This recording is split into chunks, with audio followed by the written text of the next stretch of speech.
देश जो बना है वो यहां पे रहने वाले लोगों से सभापति महोदय देश बना है।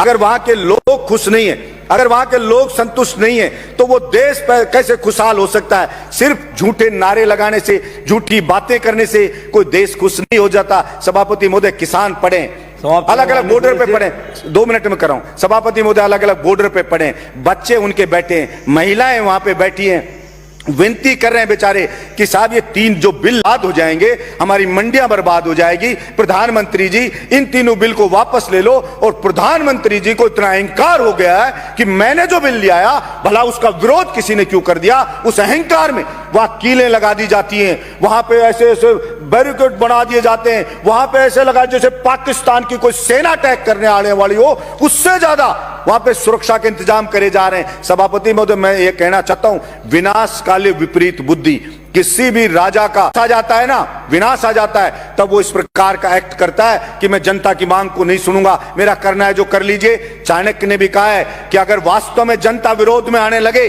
जब वास्तव में राजा को लगे कि सड़क पे जनता उतरने लगी है, तो उस अहंकारी राजा को तुरंत उनकी समस्याओं को ध्यान में रख करके समाधान करना चाहिए, वरना जनता उसको उठा के कुर्सी से मोदा पटक देगी। ये उस राजा को ध्यान रखना चाहिए।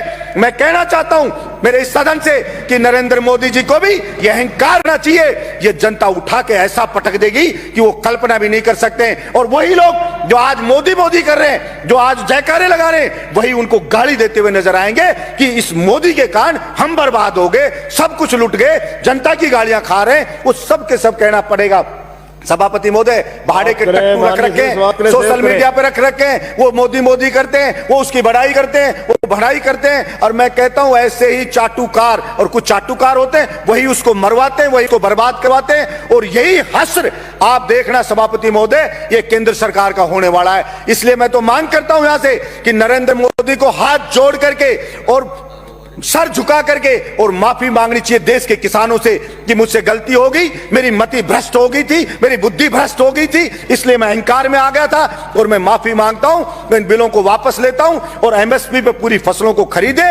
और जो डीजल पेट्रोल पे टैक्स लगा रखा है दुनिया भर का, सभापति महोदय, जो डीजल मिलता है, पेट्रोल 30-32 रुपए में मिलता है, उसको आप 90 से 100 रुपया बेच रहे हो। आपके बाप का राज है क्या कि लूटोगे, खाओगे, खुद 15-15 लाख के सूट पहनोगे, और किसान है उसके तन पे कपड़ा नहीं है, मजदूर के तन पे कपड़ा नहीं है, आप घूम रहे हो वहां 36 तरह के व्यंजन खा रहे हो, वो सूखी रोटी खा रहा है। और किसान ने अगर पिज्जा खा लिया तो उसको सोशल मीडिया पे चलाते हो, पिज्जा क्यों खा लिया? क्योंकि भाई आपको ही अधिकार है पिज्जा खाने का, आपको ही अधिकार है कूलर में सोने का, आपको ही अधिकार है एसी में रहने का, आपको ही अधिकार है पैंट शर्ट पहनने का। आपके बाप दादा ही लेके आए थे क्या प्रॉपर्टी? आपके तो मैं चाय बेचने वाला था।